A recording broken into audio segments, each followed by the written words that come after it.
crazy Iranian updates. Ladies and gentlemen, we are activating probably the best, most efficient war ever done in history. Why y'all still complaining about Donald Trump and Pete Hegseth? All right, let's get to some updates from Iran. All right, let the general take it away. Roll it. Since our last update, CENTCOM continues to make progress across the southern flank. To date, they've struck more than 5,000 targets.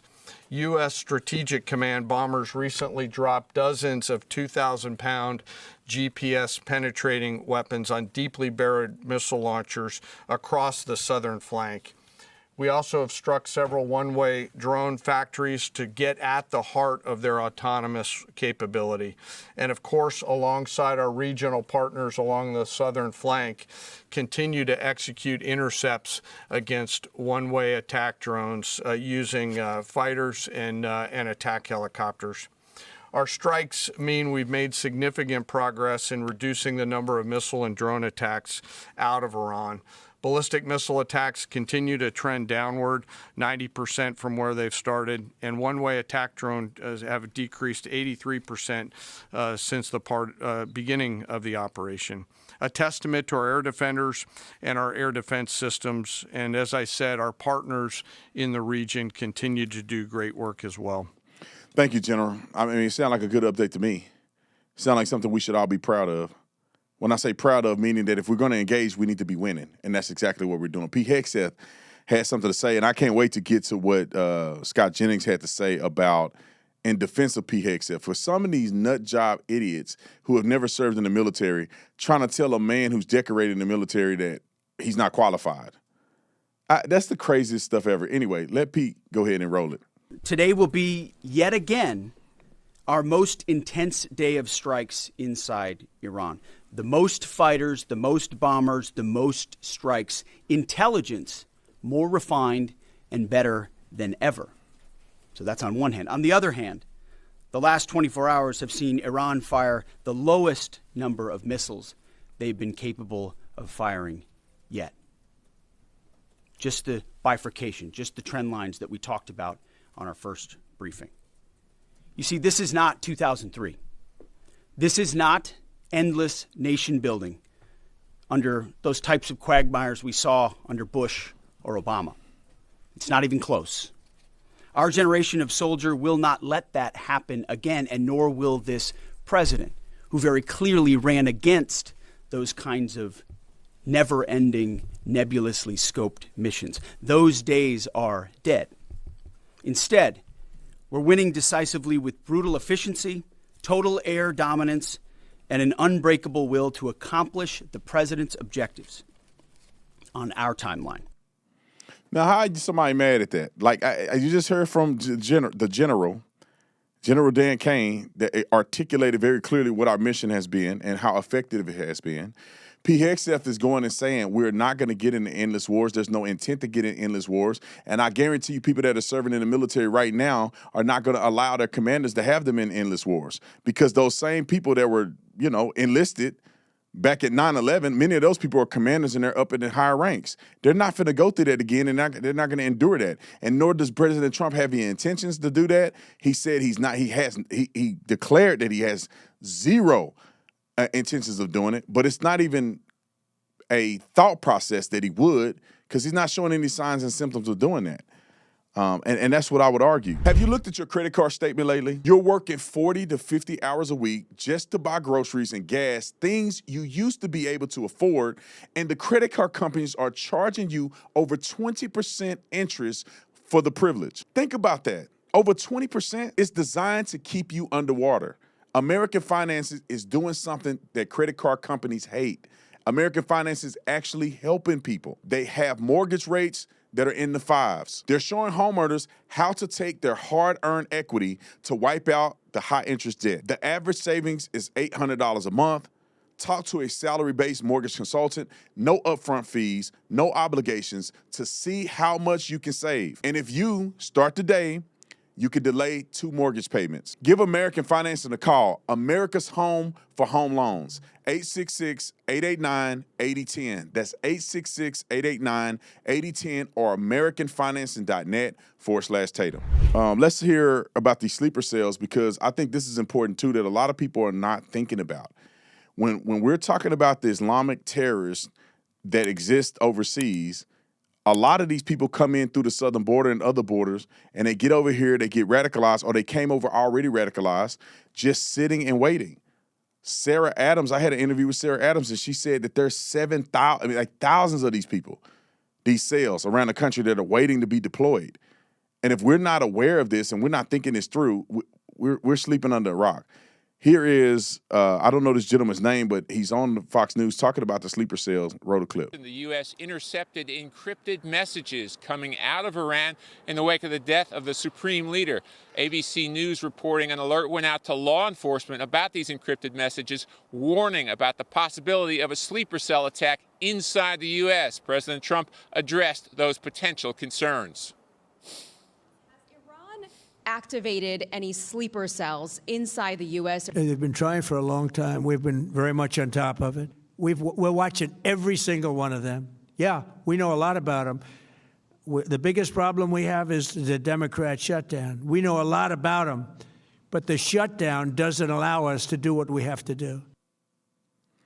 Let's go to clip 105 of Donald Trump speaking as well on this topic. We got 3 clips that we're going to play of Donald Trump. I think they're important and necessary. And then we're going to go to Scott Jennings and his defense of Donald Trump in the Iranian war, which I think is superb. Let's roll Donald Trump's first clip. We're crushing the enemy in an overwhelming display of technical skill and military force. Iran's drone and missile capability is being utterly demolished. The Navy is gone. It's all lying at the bottom of the ocean. 46 ships. Can you believe it? In fact, I got a little upset with our people. I said, what quality of ship? Excellent, sir. Top of the line. I said, why did we just capture the ship? We could have used it. Why did we sink them? They said, it's more fun to sink them. I said, they like sinking them better. They say it's safer to sink them. I guess it's probably true. But think of it. We knocked out 46. It actually took 3.5 days. Their terrorist leaders are gone. We're counting down the minutes until they will be gone. Think of it. We had leaders, and they're gone.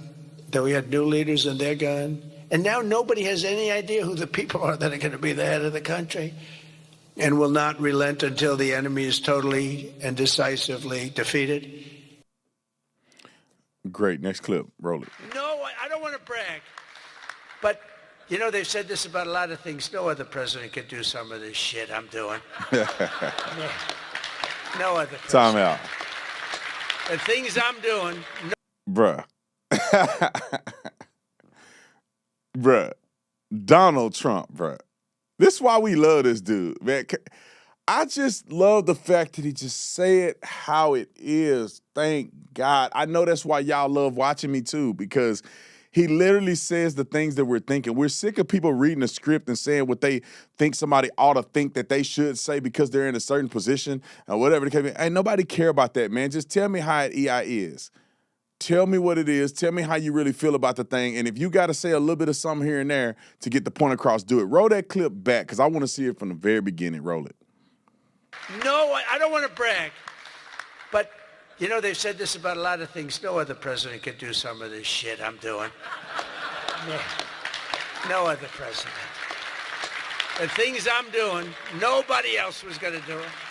They say it all the time. Sir, could you do this? You're the only one can do it. But we got it done, and we got the countries to all go along. Because I said, if you don't do it, I'm going to raise your tariffs to 200%, to 150%, and that's 10 times more than I'm asking for. And every single one, if it took me 5 minutes, that was like a long time. I was doing badly with that one. Don't y'all just love Trump? I got one more clip of Trump talking about, will the war be over soon?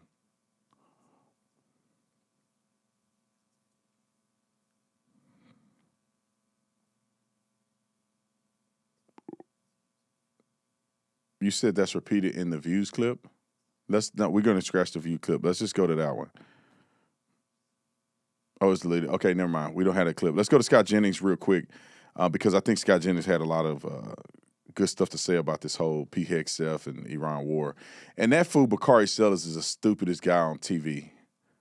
That's the stupidest guy on TV. Like, I just wish that, like, pull the fools up on the screen. I just wish that we were able to sit at a round table like this and have a real discussion. Like, literally put out something in good faith and the other person put what they think out in good faith, and we will agree to disagree in good faith. These people are so stupid and shiesty and evil that they have a script that they have to say no matter how stupid it is.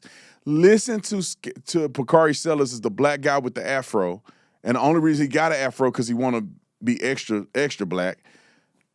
Put him on, roll the clip. Lloyd Austin was former Commander General of CENTCOM, 4-star general, Pete Hegseth, Fox News host.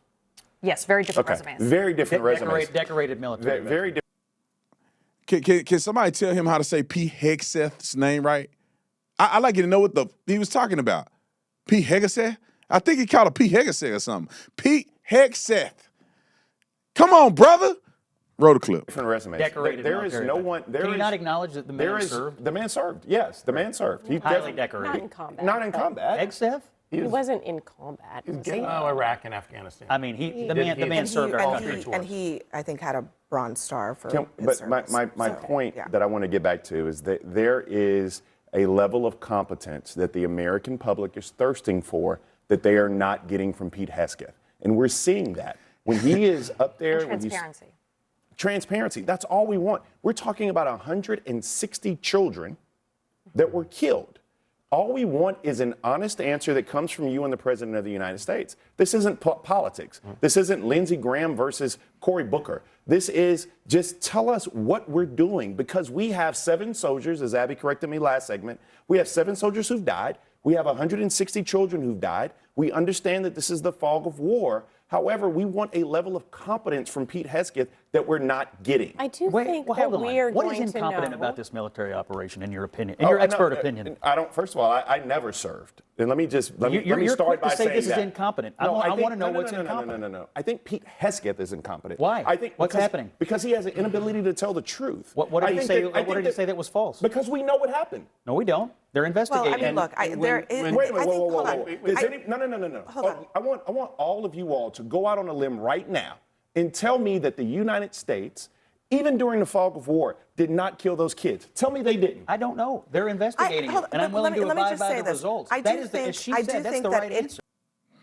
Now, what he's talking about is that there was a bomb that hit a building next to a school that kids were in. And the crazy thing is that this is the same tactic that they use. It's like a playbook, or they're mentally ill. One of the two, and their mental illness make them say stupid stuff. They did the same thing in Gaza. All these kids died. All these kids, as if there's a facility full of kids and Israel knew and they bombed that place. Just like this situation that was unfortunate. Some people say it was an Iranian missile that went astray that hit the school with the kids in it. Some people are saying that America hit a target and as residual effect of that target being blown up, that it also affected a school where kids were in it. There's no school that I know of there's kids and no adults in there. So why is it the focus just kids? Because they want to be salacious and get to your emotionalism. Anybody dying is bad, but nobody's targeting a building full of little kids like it's intentional. And anyway, I just, it bothers me because I see them doing their little thing. All right, let's get to the next clip of Pete Hegseth. Not Pete Hegseth, but Scott Jennings. I think the most important thing Hegseth said, and all Americans need to know and understand this, the difference between us and the enemy, we do not target civilians. When it happens, and it will happen in war, it is tragic and it is not meant to be. The enemy targets civilians. They hide behind civilians. They fund people who set up bases in hospitals so that civilians are in the way. That's not what we do. An investigation needs to occur. All the truth needs to be told. And we will give transparency to the American people. But there's 2 parts of this war, our part and the enemy. The enemy target civilians. Look what they're doing all over the region, but firing the story missiles doesn't intermittently. end. All right.